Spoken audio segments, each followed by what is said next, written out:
How's it going, sir? I just wanted to go over with you a new hybrid framework I put together for us. Um, it's an aggregation of Laravel, Angular JS, and Bootstrap all wrapped into one. I took it a step further and actually figured out a way to structure this application with all these different modules in it. So before I jump in the code right quick, um, I'll just run you through the site. So this is going to be the marketing site. Um, this will make more sense in a second. So just a regular Bootstrap template, have different sections, so on and so forth. Now from the marketing site, you can access, keep your eye here on the URL. So right now, this URL is our marketing site. If we click on login, URL changes. So now it's app.dynews. So we're here, we're going to log in. Once we're here, we are at the dashboard. Just focus on one object, products. Here, all the products are pulled into the table. I'm not able to post yet. I'm only retrieving, but this all is working from the API. So where's the API? So if you go to api.dynews.io/version1, and we're going to pull the resource of products, you can see that it's actually spitting us back a JSON object. Now that I've shown you all the code, let me jump straight into the actual code base itself. So this is the project, Dynews. So there's 3 folders in here. You have one for the API, which is essentially Laravel. That's where the API is built at. Then you have the app, which is built with Angular JS. That's the interface with the sidebar. And then you have a custom marketing site, which is, essentially a custom Bootstrap template. When we put this, this is an example of how customers' folder structures would be. So Dynews would be the variable here. Every client will have an API, a backend panel, and a marketing site. Okay. So how are these products actually being pulled in? They're being pulled in from a separate domain. So I found this online Chrome extension called cores. All we have to do is you enter in the intercepted URLs that you want, and you just add it to the list and make sure it's switched on, and that's it. It takes care of the cross-domain scripting issue. So let's jump in the code. First, we'll jump into the API. So this is Laravel. This is where you be doing all your magic at. Obviously, the code I'm going to show you is very ugly. I know you're going to make it much better. So Laravel, inside of HTTP, we have our routes. So I declared some routes for the product, right? So we have version 1, products. This is going to use the products controller and index. So let's go check out what that is. So if we go to the controllers, we go to products,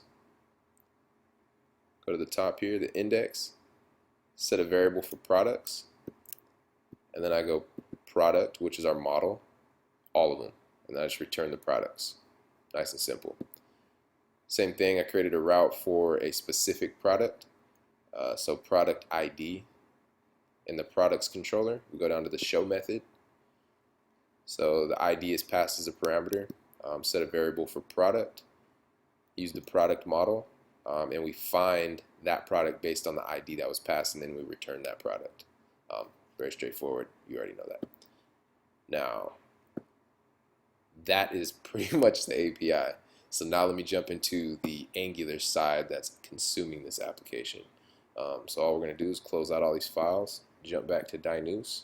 We're going to jump into our app, go into app, JavaScript, and app.js. So this is actually where everything's being controlled at. I won't go into the routes or anything right now. We'll just strictly talk about the controllers that were created. Move this dashboard one down. Okay, so I created a factory called product factory, passing in the HTTP.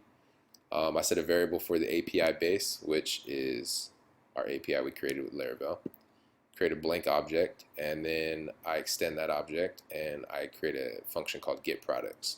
I return, I use this method right here, which is passed in as a resource here. Get concatenate the API base with the resource that I want to pull.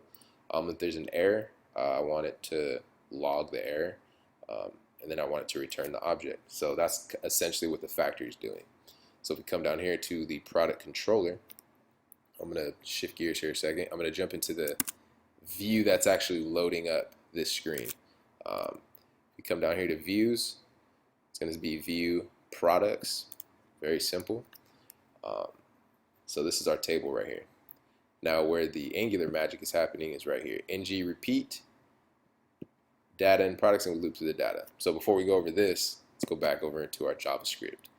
So create a controller, product controller. You'll see that this name right here corresponds to this name here. That means everything inside of this div will be controlled by this controller, right? So I pass in the scope, the HTTP, and the product factory, which was created up here. And we're going to make use of the getProducts method inside of that factory. So I go products factory.getProducts. If it's successful, I want to get the JSON data, the status code, give me a nice little logged message, and then we are going to set the scope products to the JSON data. That's the magic here. Products.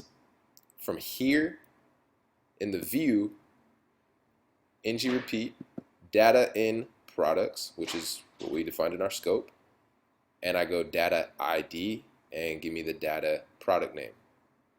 Now, how do you know that I'm not just pulling your leg and this is just some data that's not actually in the database? No problem. So let's jump out of our Angular application, and we're going to jump right back into our API. Go into the config section here, database. So obviously I'm using MySQL. I found out through a couple of resources it's good to add this Unix socket in. It just makes it easier to connect in Laravel 5. So I have a database called API version 1, root. And then that's the database that we're connected to. Now I'm using SQL Pro. I already have this set up. So this is the API version 1. We have our products here, and I'm pulling the ID and the product name. So this information right here is exactly what corresponds to, oh hey, look at there, Postman. Let's use Postman. So I already have the API call here. So when I go send, it spits me back all the data that is listed in our database. So I was able to solve the cross-domain issue with cores, like you had told me to do some research on.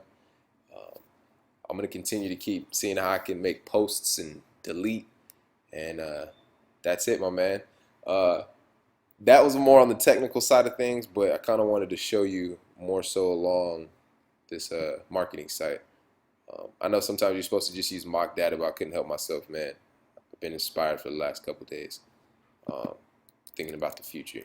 So I'm going to jump right back to the marketing site. So this is something I was thinking, this could be ours, man. So I'm just going to run through the site. This is the extra goodie. This is just for fun. Dynamically object-oriented solutions. Dynus is a collective of ninjas that provide a wide range of digital solutions for businesses, whether they're startups or Fortune 500 companies. We love making cool shit. So I created nice little, some nice UI. This is all essentially just it's all mock data. But what's cool here is they all link together. They're three different frameworks, and they're all linking together. I got them to work cooperatively with one another. This template right here, the Angular template, I've been hacking on that for the last couple weeks, ever since I got it, and pretty sure there's definitely more areas to learn, but for the most part, I think we have the basics that we need. And what I'm gonna do, my man, is I'm gonna take all this code that I showed you right here. I'm gonna create a repo here in Beanstalk, and you can have all this code, man, and then we can use this as kind of our platform and boilerplate to start building all of our goodies. I'm gonna be on Skype later tonight, my man, so feel free to give me a buzz, and I will be talking to you very soon.